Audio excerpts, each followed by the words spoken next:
Hey, what's up, man? So today I got something super special for y'all, man. We got Dewberry back out here, man. So what's up, Dewberry? What's new? Man, you know what time it is, man. Say, man, just finna drop it down like we supposed to, man. You know what I'm saying? It's a bunch of things going on, but hey, man, I'm here now. You know what I'm saying? What's happening, boys? As always, man, you're a professional, man. You do your thing, man, and people know that about you. And that's why I like how you, Charleston White, and you guys present yourselves out here on this social media space, man. Real adulting. You know what I'm saying? No, but, real man, talk. I gotta ask, but I do know that it's Texas, and I know that you're in the Fort Worth, Dallas area, and there's a lot going on right now, man. So first off, I want to get an understanding of the layout of Fort Worth. And why is it so crazy in Fort Worth and it's so active, man? Oh, man, I'm gonna be honest with you, man. It's crazy and it's active everywhere in the black community right now, homie. If we just sit back and we look at everything, man, we see that right now all we see is a bunch of destruction going on.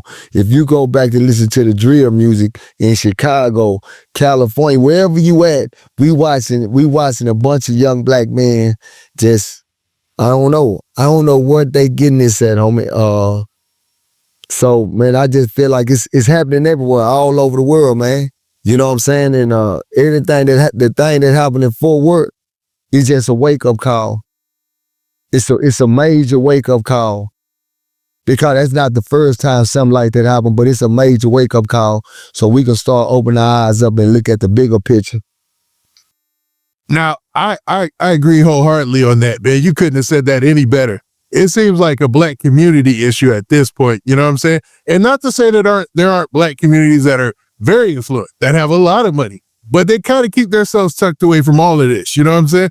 It seems to happen in the high crime, low cost areas.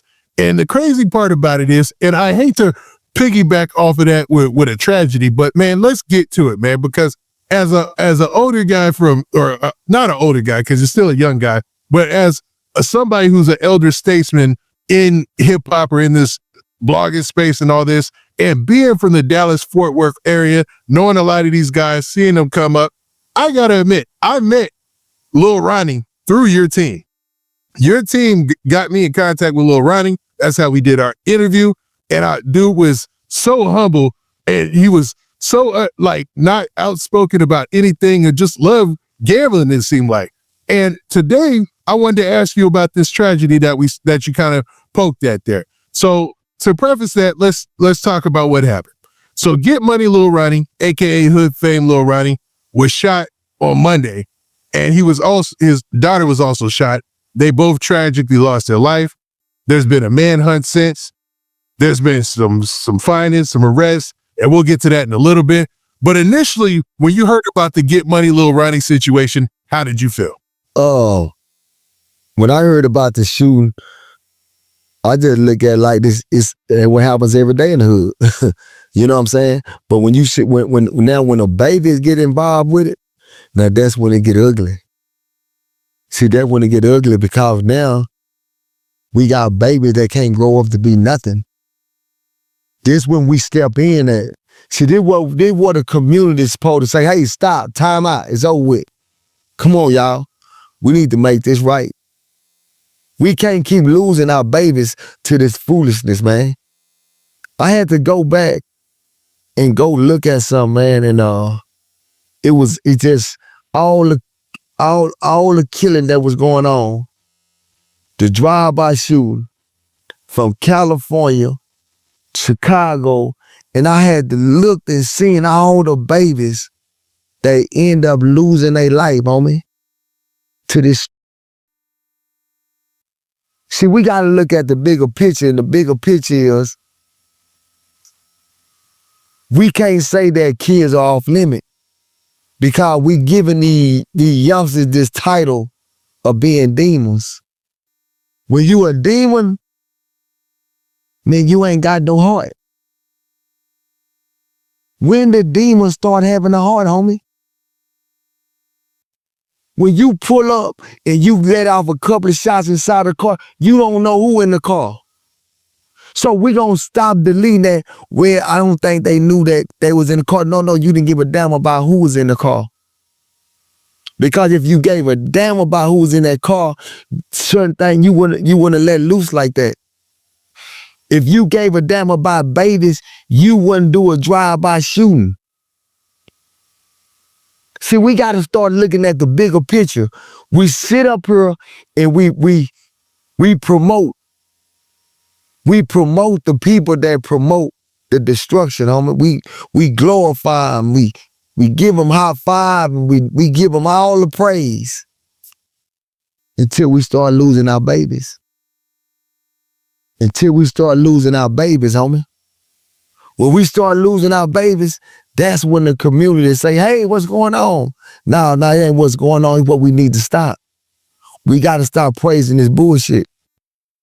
Now, to be real, when you talked about right there is spot on, because not only did, the hip hop community take notice once the news came out about his daughter, all the major news stations across the country were reporting this because it's such a tragic situation, It's like a situation like that where somebody loses their life and then their child loses their life with them, it enrages you. It makes you upset. Like you want something to be done. Most people, they want some sort of retribution. Other people are looking for an arrest or something like that. But when it's something that tragic, like how does it affect the community there locally, I want to say? It's going to affect the community for a couple of weeks, probably a month. Then next thing you know, everybody go about their business. Ain't nobody finna go down to the city council.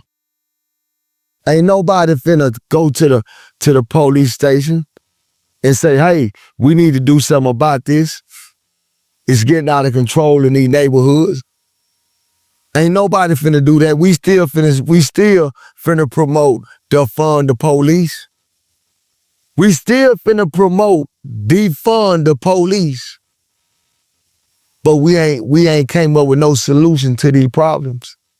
These problems been going on for a long time.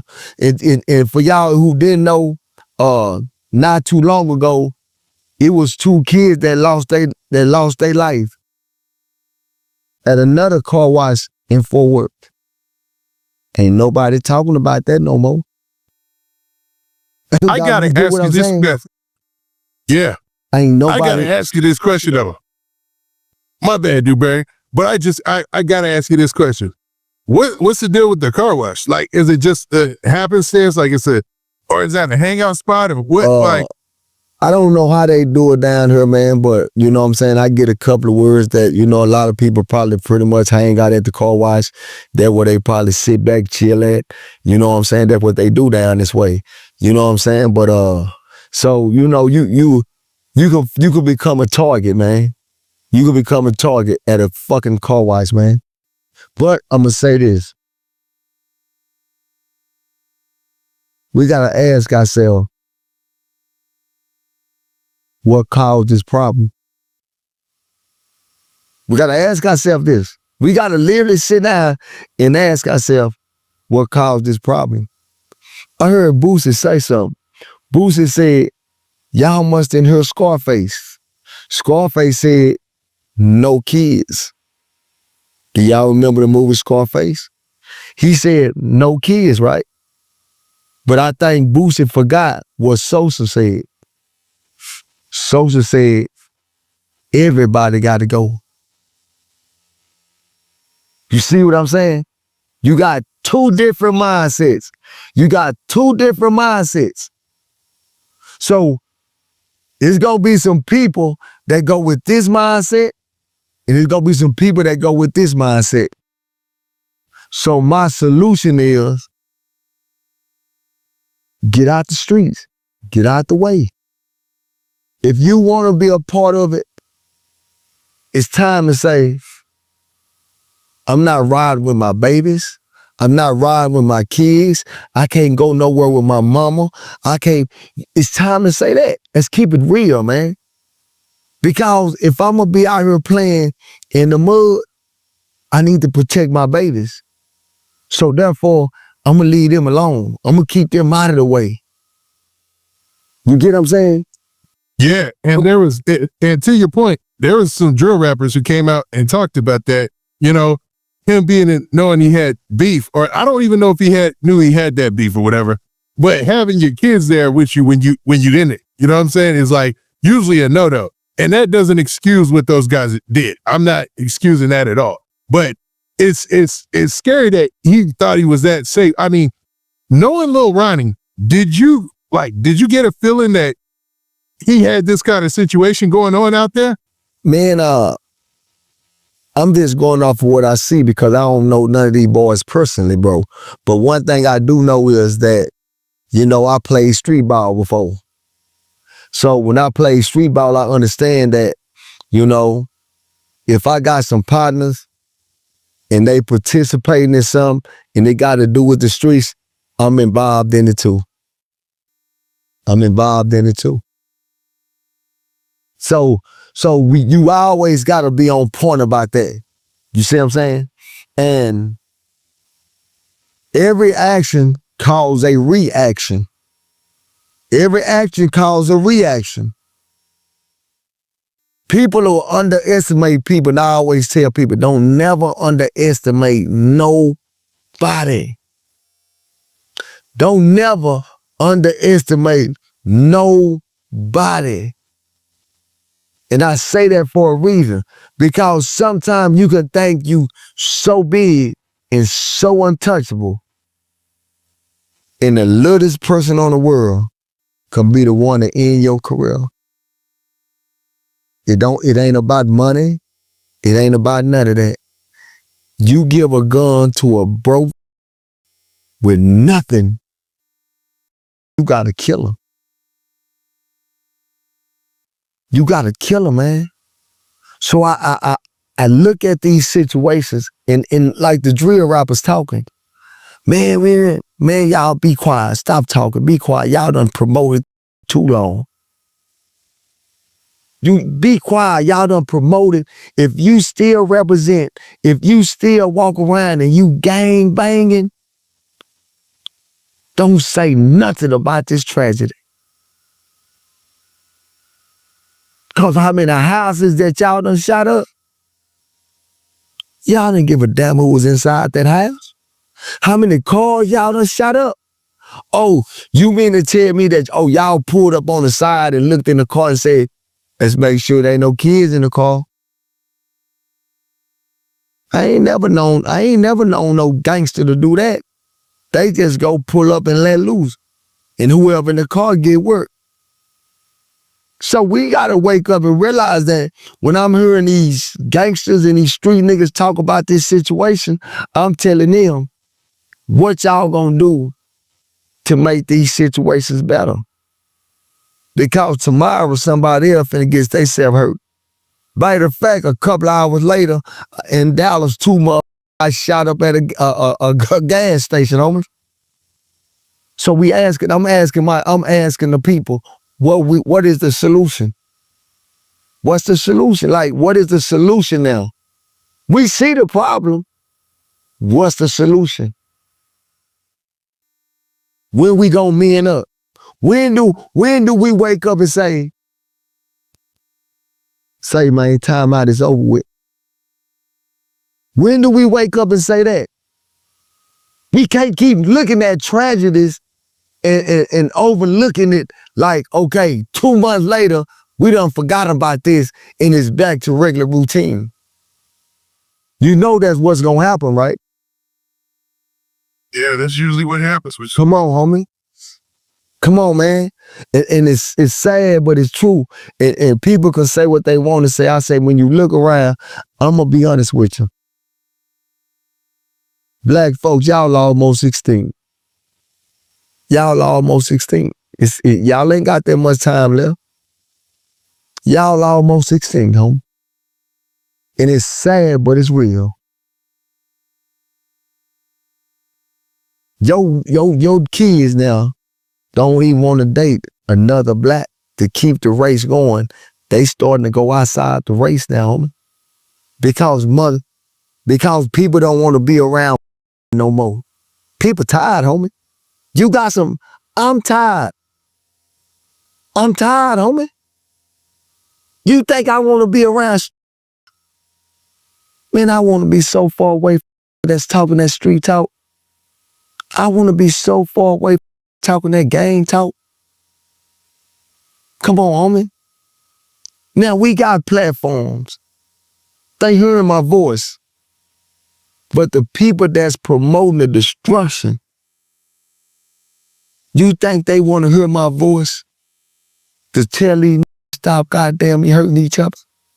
And you got a bunch of niggas sitting around saying, yeah, I'm going to do something here, man. Man, they sitting back laughing saying, ha ha, yes. We ain't got to give you reparation. Because guess what? Y'all gonna take each other out. Y'all gonna take each other out, man. 2 months from now, we gonna forget about that baby. And you know what's sad, man? I think you're right, man. This happens too many times. But for some, like, you know, I spent some time around Lil Ronnie, and he was, like I said, he was a very humble, laid-back dude. I tried to get him to even turn up for the interview a little bit. You know what I'm saying? And I don't know what he had going on or whatever, but I do know this is definitely a tragedy. But just to extend the story a little bit, there's been some recent developments. So authorities were recently looking for these two guys by the name of Adonis Robinson, one of them, and another guy, Jacoby Russell, right? Now, there was a manhunt, and they were found and arrested today. So now these guys have been arrested. It's on video and everything, man. And I don't know, like, I know you spent some time behind those bars, a lot of time.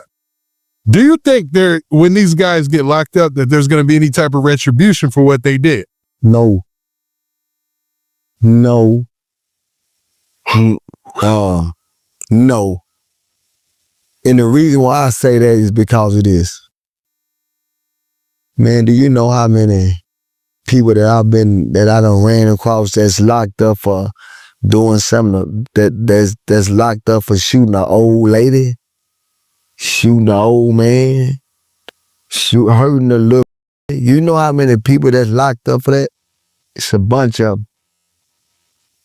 You get away with it because you can scream that gang, gang.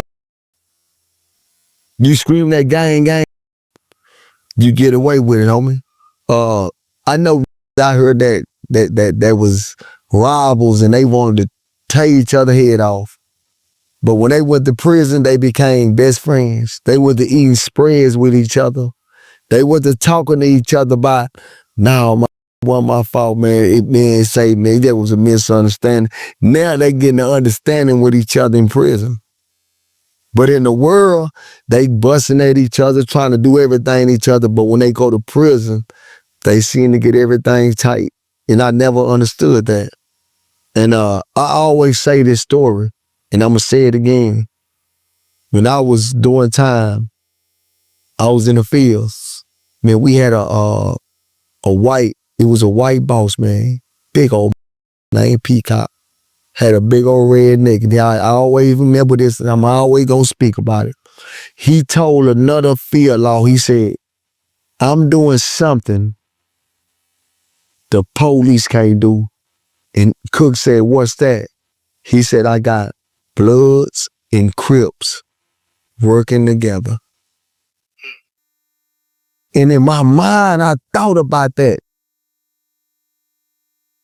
We'll hurt each other out here, man.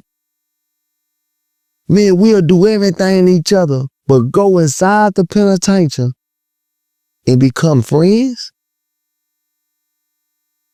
We become friends in prison, but we demons in the world. Make sense. Thank you, homie. So why do I gotta be locked in a cage to find myself? I made a commitment to myself in the world. I made a commitment to myself in the world that I don't want to be a part of this no more, homie. I don't want to be a part of the destruction, homie. I don't want to be a part of none of the bull crap. I don't want to be I made that decision in the world. And when I came to the world, I made a decision that I'd rather see another person to shake their hand and say, how you doing, my brother? Than for me to look at you and say, what color you represent, what gang you represent. Matter of fact, what city you from? We don't own no cities. Do you know what it say? It say the city against you. We don't own nothing in these cities. We don't own no buildings. We don't own nothing in these cities. We haven't built nothing to where we could hire people. We ain't built nothing, homie. But we act like we own. Homie, we ain't built nothing. Nothing. Man, that's all I'm saying, homie. Man, it's a tragedy out here. It's a tragedy out here. Man, got mad at Charleston White, bro. Got mad at Charleston White because he said, man, the Vegas is doomed. You remember when he said that about Chicago? I remember when he said that. Do you know how many people end up getting themselves murked out there in Chicago, man, after he said that? Do you know how many end up losing their life after that? That nobody shined the light, and Charleston kept saying, man, look at them, these boys are demons, and y'all promoting it. Y'all interviewing every gangbang that is. That's out there telling y'all, man, I'm out here doing this, I'm on this time. But y'all will interview that because it's content, but y'all ain't worried about changing the culture.